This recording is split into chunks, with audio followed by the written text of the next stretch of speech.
Hello, it's Crystal Hill here, founder of Hille House Publishing, and today I'm being joined by the beautiful Sandy, who is one of the co-authors of Corporate to Calling: Stories of Courage to Live an Aligned Life.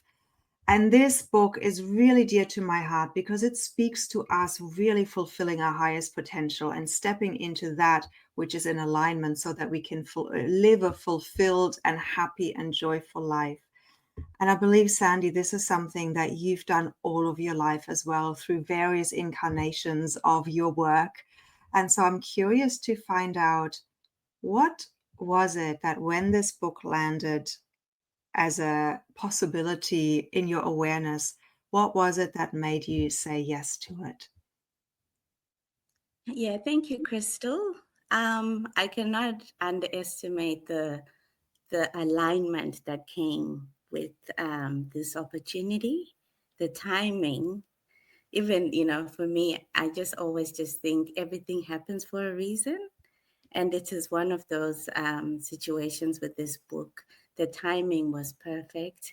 And when the opportunity came, I had just got to that point where I have kind of really, I've gone through the process of the transformation to move from the corporate to calling, but the timing now is when it's almost cemented that, yes, it was that confirmation for me. It came at the time and it confirmed because I took the leap of faith. I listened to my heart. I made that transition. And that transition was just due to conviction, just following my heart. That's all it was. And I have gone and I've now started doing my own work in my coaching and consulting space, working with small, medium businesses. And that was the part when I've been contributing, that contribution that I was seeking. And it has all happened in the last year. So this opportunity came and it cemented that for me. So thank you. Yeah, I really love what you're sharing about it, cementing it. It's so true. When we take the time to write our story and reflect on the path that has gotten us to where we are, and then allow that to be witnessed by a reader, something shifts, right? Something really shifts in our identity and how we see ourselves, because we're now showing the world, this is who I am now. So Absolutely. take us back all the way to where you came from and the story that you so beautifully share in your book through the lens perhaps of leadership, because that is really what you're focusing on, right? It's leadership and compliance. Those are your two pillars. Would you say that's correct in your work? Yes, absolutely. Yes, so my work is my corporate career was 20 years in corporate. And of those 20 years, the last 15 has been risk and compliance. And that's aligned to what I studied. And so, it has been basically my life's work, because what you do in your career is your life's work. And that's where my expertise has been. And I've absolutely enjoyed it because I chose that. I identified with it when I was 20. I said, this is what I'm studying. And I was excited for the journey. And then when you start to get those roles come up and you're stepping into those shoes and you're feeling those shoes, and by the time it was 20 years later, I have completely, it's almost like that Cinderella moment, the glass slipper completely fit. And I'm realizing I have arrived. This was my prayer, because going back to what you asked me, my childhood, I came from Zimbabwe. That's where I'm born, from Harare. And, as a girl in Harare, I would have never thought where I am today. So in this book, for the first time, I went back to that girl and I have tapped into aspects of her that I have never shared with anyone. And so it was amazing. It has been reflective and it has brought a lot of joy. I have tapped into some joy that, I've always had, but I just kind of realized I get it. That's where that joy comes from. And I have, the funness and the lightness of where I came from. I've tapped into that because that was my my ground of learning, my leadership tools. And I can now see myself as a professional, but also see myself from where I came from, and where all those the almost like the intrinsic leadership skills were born, and then the actual professional skills, and bringing those two worlds together. That is what I've been navigating, and helping the reader understand how I merge those two worlds together. Yeah, and you're doing such a beautiful job in creating that connection. And we all have it because we are born first and foremost, the first 7 years are our formative years. And if we can identify what happened in those 7 years or even up to 14 that really shaped us, and going back to that and then seeing, oh, that's why I have so much joy, or oh, that's why I'm an intrinsic leader and really drawn to that. Because, as you know, in the process, I always take everybody through a voids to value exercise, really identifying what was missing in the childhood, but also what was present that you strengthened as an adult. And blending personal and professional is how we find our purpose and how we find our calling, isn't it? And I love Absolutely. also that you're also sharing something about your children in there, which we won't give away. But again, it's blending the personal and the professional of how motherhood has shaped your leadership perspective and ability. So, yeah, I'm very excited by what you're sharing. Yeah.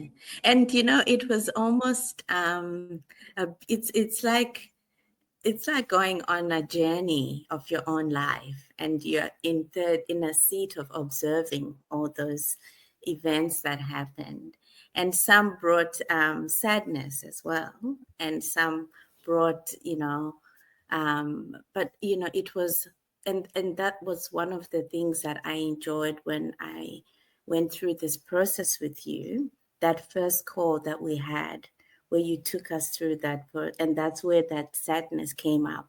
But being able to now, with the maturity of being an adult, and you can identify things, and you can process through things, and you basically seeing that this was for the purpose, was for the higher good of this, and being able to identify that has been a gift. And it is actually really, I've actually grown through this process, because when you put everything together and you say, okay, and then you see the big picture, it's like, wow. And it gives me energy and excitement of the journey ahead, because it's like, once, it's almost like I'm like so fired up in my belly into what I'm going to do next, now that I've really cemented myself, and I've said, yes, I got the confirmation. This is what I'm meant to do. This is what I'm sharing my story. And so it's almost like, let's go. Let's go indeed. Yes, I'm Yeah. so excited. Yeah, the confidence that comes from that clarity and that taking the time to reflect is a real fuel for, okay, let's move forward. Let's Yes. go. And that's Yeah. definitely what I get from this, that it's almost rejuvenation and energy and excitement. Yeah, it's all the good stuff. I love it. So, with all of that, we've talked a little bit about what this journey of writing the chapter has done for you. What is your intention for the reader? What is the gift that you hope the reader will gain when they pick up your chapter? Yeah, I would absolutely love to share some of those tools with the readers, that it's really about identity, like you're owning your identity. And then within that identity is that you realize that everyone has something unique that they have. What is it that you have in your hand? I think it's one of the questions I ask. And that is something that, if I look through and I just see all the aspects of me, many layers within me that have been unpacked in this book, is what I would love someone to go through the journey and see, oh, wow, I've actually got so much that I can share to the world. Wow. I am enough, even if it just means to say that I'm enough, or even if it's just to say, oh, I'm energized to go forward and be innovative, or to, I think one of the things that I talk is with the L.I.F.E framework. It's about what is your skill, what do you have to share, and then through that having the courage to express it, and that's sharing it and executing, taking the action. So by identifying what you have, hopefully then someone can be having the courage to actually step up and take the action towards what they want to achieve. Yeah, absolutely. And what I love about this L.I.F.E framework that you've created is that it applies both to our personal lives, but it also equally applies to a leader or a manager using it with their teams in corporate, because you come from that world, so you know exactly what they may need to improve their culture and Yes, absolutely. productivity and sense of ownership and self-worth, right? So it's Yes, beautiful absolutely. what you've So done. it's really about that each individual within the team, including the leader, but also their team, they're looking at themselves as an individual and taking that ownership, self-leadership. And then when each person in the team shows up like that, it can make a very powerful team of people that are focused, of people who are intentional, of people who are moving forward. Yes. Now, you've experienced a lot of loss in your life, which you share in the chapter. And yet, I would say you are one of the most joyful people in the world, right? Not in the world, but you are so joyful. You've got this beautiful energy, and you explain that in the book of how that came to being. Um, if there is somebody who is in the midst of feeling unclear or unsure of what the next step is, they're having the niggle, they realize the corporate or their life situation circumstances are not what they want them to be. Maybe something needs to die in order for something else to happen, and for them to take their next step. What advice, and this is actually a long question, it's actually a two-way question, because from Mhm. loss to leadership is the name of the chapter. And I really wanted to make this point that our circumstances don't define us. But if there was one tip that you could give somebody in that situation, or what, something from your life, something that you've applied, Yeah, what inspiration can we leave the reader or the listeners with to end this beautiful yeah, conversation? that's a good question. Yeah, and it's something very powerful that to start a day afresh, you know, always start on a blank canvas. And that's one thing. I don't know, as a child, I mastered that very early on. I mean, my background is Christian faith based, and I grew up in a home with my grandparents, and there was prayer involved. But my own personal self, my own personal um, thing that I always did was to always start afresh each and every morning. And I think that's so powerful in our world today, is that people are moving around with so much baggage, with so much hurt, with disappointment. That's in life, in disappointment with relationships with your own family, relationships with your team, with your staff, with your employer, the disappointments, the level of disappointment. But what happens is, as you go on each and every day and you carry more and more and more, and it's just going to burden you. But what it is like, if you just get to a point of, which is what I've personally done and continue to do this, and hopefully I've taught my own daughters to do this, is to always just let it go, and start afresh. Start afresh each and every day in your own way. But it's so important because, and it's just being gracious. It's just being gracious. And, it's not about saying I'm weak or anything, but it's taking your own power back. It's taking your energy back. And as you start your day, you start on the best possible high that you can. And then again, disappointments might show up that same day, but again, you release it and get your power back. So it's almost like a dance that you do every day. But for me, it helps. And I hope, if someone is going through something or they've struggled with holding something for many years or whatever it is, especially loss shows up in so many ways. It can be loss of in terms of grief and death, but it can be loss in, there's so many things happening. People are being scammed. People are losing things. There's so many things, retrenchments, redundancies, whatever it might be.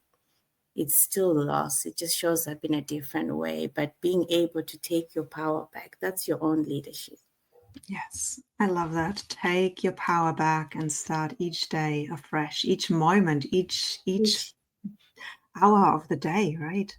Yeah. Yes. I mean, like, I know the day is busy, so you might just wait, at least even if you just wait till the end of the day, that's good enough. If you can throughout, that's better. But I know we're busy, you're rushing to the next meeting, I'm doing this. But if you just take the time at the end, let go, and when you start the next day, it's anew. And then you can just take on what's happening. And I always like to say, even when I've had loss and whatnot, it's always like, even when I've had someone who I'm supporting who has lost someone, I always say, just take it one day at a time. That's another way of looking at it again. One day at a time, or at least start afresh each morning. Well, thank you so much for that powerful tool that we can all use. Now, our book is coming out November 21st, 2025.